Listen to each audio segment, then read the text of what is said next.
एक C-130 तैयारे के जरिए ये आए हैं और रात के घुप अंधेरे में इन्होंने लद्दाख के एयरपोर्ट के ऊपर एक लैंडिंग की है और उसमें से कमांडोज उतरे हैं और उन्होंने आके एयरपोर्ट को कब्जा किया। ये पूरी एक्सरसाइज की है इन्होंने लद्दाख के एयरपोर्ट के ऊपर।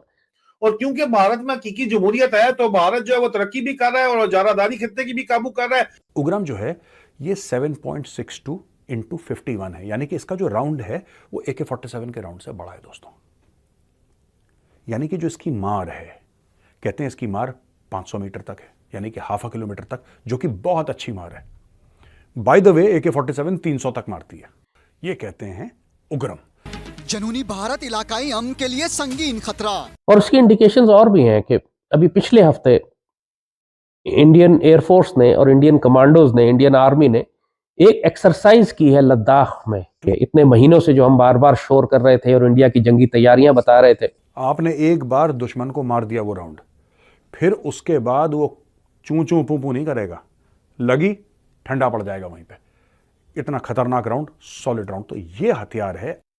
ऐसी सूरत हाल में तो फिर कोई भी आने वाले वाकयात को प्रेडिक्ट नहीं कर सकेगा। ये सुपरसोनिक मिसाइल जो आवाज से 3 गुना तेज चलता है। कि आपने ऑटोमेटिक हथियारों में देखा है ना कि एक बार आपने ट्रिगर दबाया और एक स्प्रे की तरह गोलियां भारत में एक नई राइफल आई है दोस्तों, जिसका नाम है उग्रम, और उग्रम का मतलब है फिरोशियस, खतरनाक। ये कहते हैं उग्रम। अच्छा दोस्तों, ये राइफल क्या है, इसको बनाया किसने है, ये राइफल क्या करेगी, किस तरीके से काम करेगी, इसके बारे में आज मैं आपको थोड़ा सा बताना चाहूंगा। दोस्तों ऐसा है कि DRDO आप जानते हैं, ये डिफेंस रिसर्च डेवलपमेंट ऑर्गेनाइजेशन, उसका एक सेक्शन है ARDE, armament research development establishment. उसने द्विपा आर्मामेंट, जो एक प्राइवेट कंपनी हैदराबाद बेस्ड, उसके साथ मिलकर उग्रम हथियार बनाया है। उग्रम जो है ये 7.62 इंटू 51 है, यानी कि इसका जो राउंड है वो AK-47 के राउंड से बड़ा है दोस्तों। यानी कि जो इसकी मार है, कहते हैं इसकी मार 500 मीटर तक है, यानी कि ½ किलोमीटर तक, जो कि बहुत अच्छी मार है। बाय द वे AK-47 300 तक मारती है। बाय द वे AK-47 जो है वो सिर्फ 300 तक मारती है, उसकी मार सिर्फ 300 तक है दोस्तों। उग्रम की मार 500 तक, और गोली वही जो 7.62 mm SLR, वो भी 7.62 इंटू 51 था, जो हमने अपनी ट्रेनिंग में इस्तेमाल करा था जब हम एकेडमी में थे OTA में। सेम वेपन, वही बड़ा जानवर ऐसे गिर जाए। आपने एक बार दुश्मन को मार दिया वो राउंड, फिर उसके बाद वो चूं चूं पू पू नहीं करेगा, लगी ठंडा पड़ जाएगा वहीं पे। इतना खतरनाक राउंड, सॉलिड राउंड। तो ये हथियार है। अब ARDE वालों ने प्राइवेट कंपनी के साथ बातचीत करी और कहते हैं कि 100 दिन के अंदर इसको डेवलप करा है। पहली बार ऐसा हुआ है दोस्तों, पहली बार भारत के इतिहास में, मॉडर्न इंडिया में, कि एक गवर्नमेंट ऑर्गेनाइजेशन जो DRDO का एक विंग है ARDE, उसने एक प्राइवेट कंपनी के साथ मिलकर एक हथियार डेवलप कर। ये ख्याल है तो ये शायद ना हो सके। इनका ख्याल है पाकिस्तान के साथ ये एक मामूली झड़प करेंगे, इस दफा शायद ऐसा ना हो सके। इस बात का बहुत रियल चांस है, बहुत ज्यादा। यानी इस बात को पाकिस्तान में अब सेंस किया जा रहा है। मेरा ख्याल है कल एक प्राइम मिनिस्टर काकड़ ने भी अपनी तकरीर में यह बात कही थी कि अगर भारत ने इलेक्शन जीतने के चक्कर में कोई पाकिस्तान के खिलाफ ड्रामा किया तो हम जवाब देंगे। यह रियलाइजेशन अब पाकिस्तान में भी आ चुकी है। इतने महीनों से जो हम बार बार शोर कर रहे थे और इंडिया की जंगी तैयारियां बता रहे थे, तो अब पहली दफा, अब जबकि इलेक्शन बिल्कुल अब इंडिया का 2-3 महीने दूर रह गया है, एक रियलाइजेशन अब पाकिस्तान में आई है कि वाकई ये बात सच है और ये हो सकता है। और उसकी इंडिकेशंस और भी हैं कि अभी पिछले हफ्ते इंडियन एयरफोर्स ने और इंडियन कमांडोज ने, इंडियन आर्मी ने एक एक्सरसाइज की है लद्दाख में।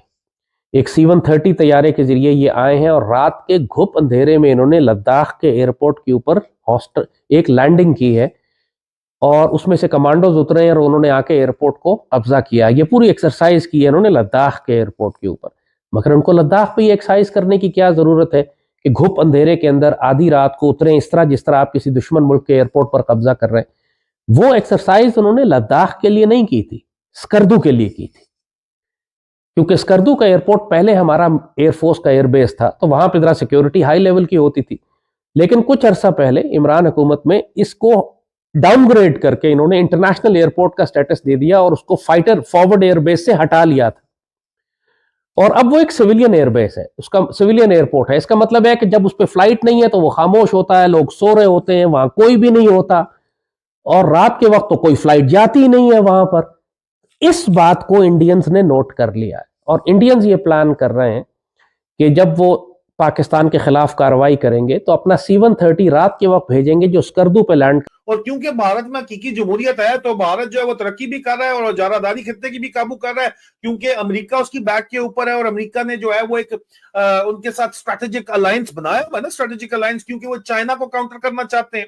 और क्योंकि अमेरिका जमहूरियत को सपोर्ट करता है तो जमहूरियत भारत के अंदर है तो वो आंखें दिखाते हैं, अमेरिका को भी आंखें दिखाते हैं, बरतानिया को भी आंखें दिखाते हैं।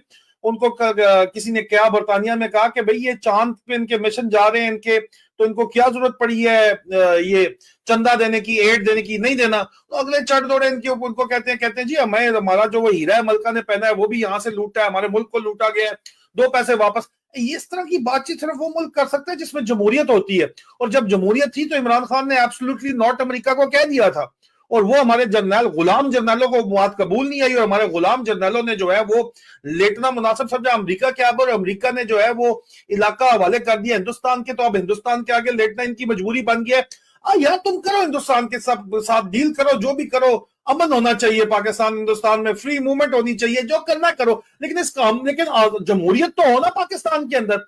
अगर हकीकी आजादी और हकीकी जमहूरियत ही नहीं होगी जिसकी वजह से इकोनॉमिक प्रोग्रेस होती है, जिसकी वजह से आजादी इंसान को मिलती है, जिसकी वजह से बुनियादी इंसानी हकूक मिलते हैं, अगर इन जर्नलों का अचार डालना है, इतने बड़े बड़े मेडल लगा के भारत के आगे लेट के इनके तलवे चाट रहे हैं जिस तरह बांग्लादेश में हो रहा है, मैं मजाक नहीं कर रहा हूं, मैं इसमें बड़े डिटेल प्रोग्राम 3-4 साल पहले से शुरू कर चुका हूं।